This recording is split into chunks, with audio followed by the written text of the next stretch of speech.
everyone, welcome to another episode of Backyard Angling. Today we're going to do something a little bit different than the videos you're normally used to seeing. As you know, we've started our Montana 2020 video series. In the last episode, Dan was fishing around the Tetons. We didn't really mention a lot of the flies that he was using. This video is to kind of supplement some of that content and really dive deep on the tying aspect, because we're not just fly fishermen, we're fly tiers. That is a huge hobby of ours. There's nothing better than a cold winter day, sitting inside, drinking some coffee or beer or whatever, and just kind of hanging out and tying flies. So I'm not really a huge believer in pattern. I think that presentation, size, shade are more important aspects to a fly. But being a fly tier, it is fun to tie different patterns. And one that was successful for Dan out west, and one that I really enjoy tying, is the red dart, Egan's red dart. It is an attractor pattern. It's one that I especially like here for stock trout or brook trout. Out west for cutthroats, it works fantastic. And for some reason in the winter, it just works great. Even for the wild browns that we have here in Pennsylvania that are highly pressured, it's just a great pattern, and it doesn't really look like anything. But it works and it's fun to tie. So let's jump into it. Today we're going to tie Egan's red dart. So right now I have a Lively Legs 320J in the vise with a 3.0 tungsten bead.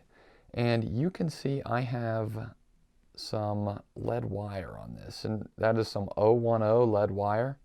And the main purpose of that is, for more than anything, just to make sure that that bead is seated up and it's not going to be wiggling around on us. I got some 8/0 uni thread, and I'm starting my thread and going to the back of the hook here, or close to the back of the hook anyways, where I'm going to start my tail.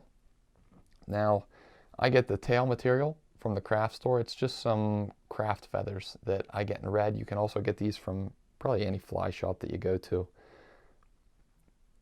But this is one of the things that I think is really important, is to have a real good thick tail. Normally on my nymphs, I like to have something a little bit more sparse, because the more sparse, the more thin it is, the better it's going to sink. But as you can see, I have a pretty thick tail on there. Pretty thick clump of fibers, that is. So now I'm just going to start that on just that length a little bit. And then once I get to the very back, one thing I like to do to really lock those feathers in and to get them to flare a little bit is to bring my thread underneath that and lock it in tight. Now we'll just bring that to the front.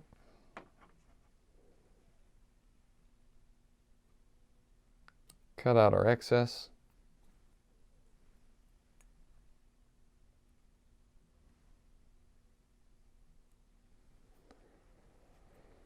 And then what I normally tie in is a piece of monofilament. I have some scrap extra thin silver wire laying around. So I'm going to put that in, and this is going to be our counter rib. We're going to have two ribs on this, because the first rib, the flashy one, this is just going to be some crystal flash, and I've had that break on me. So to make it a little bit more durable, we'll tie in those two ribs back to the bend of the hook. And then next is the dubbing.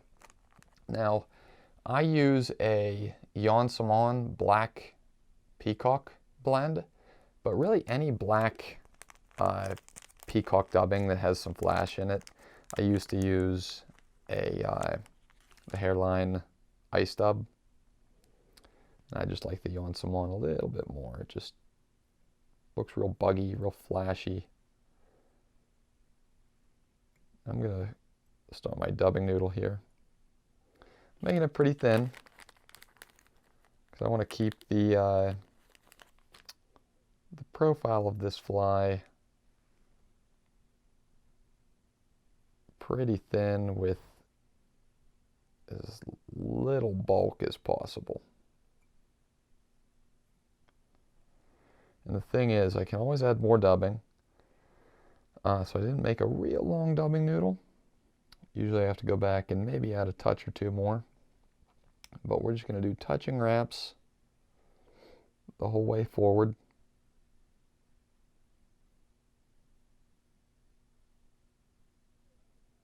While keeping that body as thin as we can.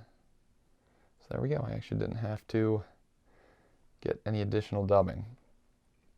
So, the nice thing about jig hooks is you can kind of just, if you have your bobbin cradle slightly higher than the hook, you don't even have to whip finish to put your bobbin on there, because I have a rotary vise. So what I'm going to do is just wrap this on using the rotary function. You can see how buggy that is. Just a great dubbing. Give it a turn here.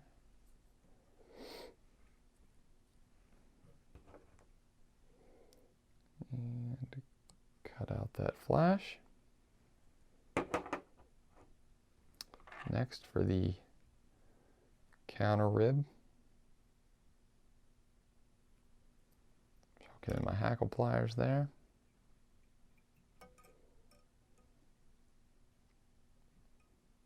And then this will be the opposite way that you wound in your crystal flash.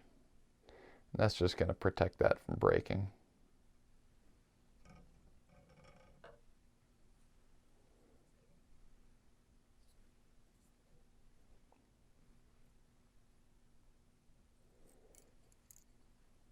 Okay.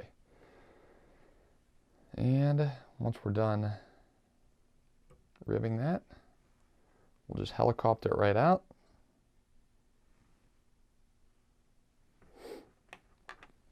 And then next, I do things a little bit differently here than the original pattern. Instead of using ice dub, hot pink ice dub for the hot spot, I actually like to use thread. So what I'll do is actually just start my thread now, and you can see they're kind of winding on each other. That black and pink thread. It's a hot pink UTC 70 denier thread. They're winding on each other, so now all I got to do is just cut out my black thread. Give a couple more wraps on there. And then for the hackle, I have a hen neck right here. Some real webby, soft hackle material. And I've gone ahead and pre-selected a feather. So you can see I had tore off half of the feather there, and I preened those fibers back. That's just going to make them flare out easier as I start to wrap. So I'm going to tie that soft hackle feather in. Really try and lock it in because these things are kind of slippery. So you can see I did a couple wraps behind, wrap or two in front, and then we can cut off the tip of the feather that was our tie-in point. And lastly, just use our hackle pliers here and just give a single turn. I like to keep my soft hackles very thin.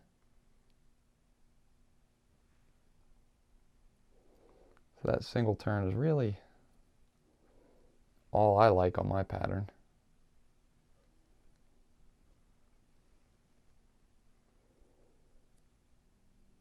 Lock it in, give it a few wraps in front.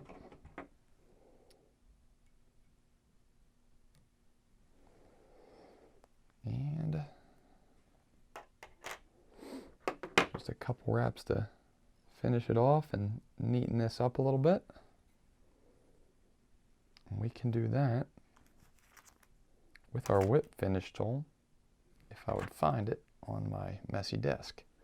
And there it is.